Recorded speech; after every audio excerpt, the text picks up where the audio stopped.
Selamat pagi Bapak Ibu Saudara yang dikasihi oleh kasih Kristus Yesus.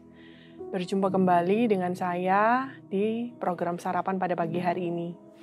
Pagi hari ini saya memberikan judul renungan pagi ini, pergumulan dan pengharapan.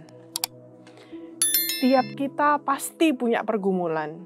Setiap kita pasti punya pergumulan. Tetapi yang kita percayai, kita ini diberikan anugerah yang berbeda karena kita percaya kepada Tuhan Yesus. Gimana? Karena waktu kita dalam pergumulan, meskipun kita dalam pergumulan, tetapi kita punya pengharapan yang pasti dalam Tuhan Yesus. Tetapi terkadang hubungan kita dengan Tuhan Yesus juga berlika-liku, seperti Citato katanya. Life is never flat. Hidup itu tidak selalu mulus-mulus saja. Ada tebing yang tinggi, ada lembah yang curam. Tetapi ketika kita sudah berjalan dengan Tuhan Yesus dalam tebing yang tinggi atau lembah yang curam, selalu ada proses kedewasaan yang kita alami. Dan juga kita menjadi lebih kenal siapa Tuhan Yesus itu. Mungkin dalam prosesnya ketika kita di dalam lembah yang tidak menyenangkan, itu timbul rasa keraguan. Ada rasa takut tidak ditolong Tuhan, takut tidak sesuai dengan harapan. Tetapi kita bersyukur karena Roh Kudus yang Tuhan Yesus berikan kepada kita itu menuntun kita, mengingatkan kita pada firman Tuhan, pada hal yang benar. Dan Alkitab yang isinya adalah firman Tuhan itu adalah pelita bagi kaki kita. Di Mazmur 119 ayat 105 dikatakan, firman-Mu pelita bagi kakiku dan terang bagi jalanku. Firman Tuhan ini penting untuk kita baca, kita dalami, kita ingat-ingat, karena pedoman kita sebagai seorang Kristen adalah firman Tuhan. Karena firman Tuhan itu adalah kata-kata yang menghidupkan, kata-kata yang menyegarkan, kata-kata yang menguatkan, yang memberikan kekuatan, yang memberikan keteguhan hati. Jatuh bangunnya hidup kita ini sebetulnya diizinkan Tuhan. Mengapa? Karena Tuhan membawa kita semakin lebih dewasa lagi bersama dengan Tuhan Yesus. Dan kita semakin lebih bisa memahami rencana Tuhan dalam hidup kita. Mari kita baca di Mazmur 73 ayat 21 sampai 28. Ketika hatiku merasa pahit dan buah pinggangku menusuk-nusuk rasanya, aku dungu dan tidak mengerti, seperti hewan aku di dekatmu. Tetapi aku tetap di dekatmu. Engkau memegang tangan kananku. Sampai di situ Bapak Ibu Saudara. Di sini dikatakan, ketika hatiku merasa pahit dan buah pinggangku menusuk-nusuk rasanya, aku dungu dan tidak mengerti, seperti hewan aku di dekatmu. Kenapa firman Tuhan ini memberikan contoh seperti hewan ya? Padahal ini kan manusia. Kalau kita sama-sama tahu hewan peliharaan itu adalah salah satu contohnya ambillah anjing. Anjing itu bisa setia sekali kepada pemiliknya. Meskipun dia berbuat salah, sering dipukul karena berbuat salah atau apa, tapi dia tetap setia kepada pemiliknya. Nah, kenapa diibaratkan seperti itu? Karena hewan peliharaan ini merasa tujuan hidupnya itu adalah untuk sang pemilik saja. Ya, jadi firman Tuhan ini menjelaskan bahwa seperti hewan aku di dekatmu, tetapi aku tetap di dekatmu. Maksudnya seperti apa kalau dijabarkan itu buat kehidupan pribadi kita? Meskipun kita mengalami hal yang sulit, mengalami pergumulan, tetapi kita tetap ada di dekat dengan Tuhan. Tetap ada dekat dengan Tuhan.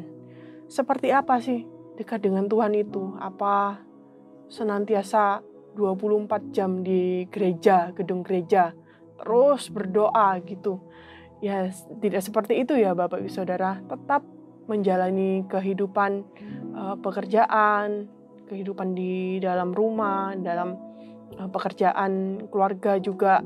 Tetapi hati dan pikiran itu tertuju kepada Tuhan. Jadi Tuhan Yesus itu selalu kita ingat-ingat, terus kita rasa Tuhan itu dekat gitu. Kita selalu menyanyikan pujian bagi Tuhan. Ketika kita takut juga, kita larinya bukan kepada nonton TV atau hal yang lain ya, main game atau pelarian yang lain, tetapi memuji Tuhan, mendengarkan khotbah renungan, terus membaca firman Tuhan, menyanyi, dan selalu diisi dengan kebenaran firman Tuhan. Mari kita baca selanjutnya. Dengan nasihatmu, engkau menuntun aku. Nah, firman Tuhan ini juga seperti nasihat, mengandung nasihat, isinya nasihat untuk menuntun perjalanan hidup kita. Dan kemudian engkau mengangkat aku ke dalam kemuliaan. Akhirnya Tuhan membawa kita semua ke dalam kemuliaan, mengangkat dan membawa kita ke dalam kemuliaan. Nah, siapa gerangan ada padaku di sorga selain engkau? Selain engkau tidak ada yang kuingini di bumi. Sekalipun dagingku dan hatiku habis lenyap, gunung batuku dan bagianku tetaplah Allah selama-lamanya. Sebab sesungguhnya siapa yang jauh daripadamu akan binasa. Kau binasakan semua orang yang berzina dengan meninggalkan engkau. Tetapi aku suka dekat kepada Allah. Aku menaruh tempat perlindunganku pada Tuhan Allah, supaya dapat menceritakan segala pekerjaannya. Nah, ada satu hal yang saya ingin garis bawahi Bapak Ibu Saudara. Sekalipun dagingku dan hatiku habis lenyap, sepertinya pergumulan yang Bapak Ibu Saudara hadapi itu sudah mentok, tetapi di firman Tuhan ini dijelaskan, gunung batuku dan bagianku tetaplah Allah selama-lamanya. Gunung batu Bapak Ibu Saudara dan bagian Saudara adalah Allah selama-lamanya. Artinya Allah akan menolong Bapak Ibu Saudara. Tetapi kalau Bapak Ibu Saudara merasa ya itu kan firman Tuhan gitu, aku harus berbuat apa? Kadang terasa bingung ya Bapak Ibu Saudara. Nah, teringat pada Mazmur 56 ayat 4. Waktu aku takut, aku ini percaya kepadamu. Rasa takut itu adalah rasa yang pernah semua orang alami. Pasti Bapak Ibu Saudara juga pernah merasa takut.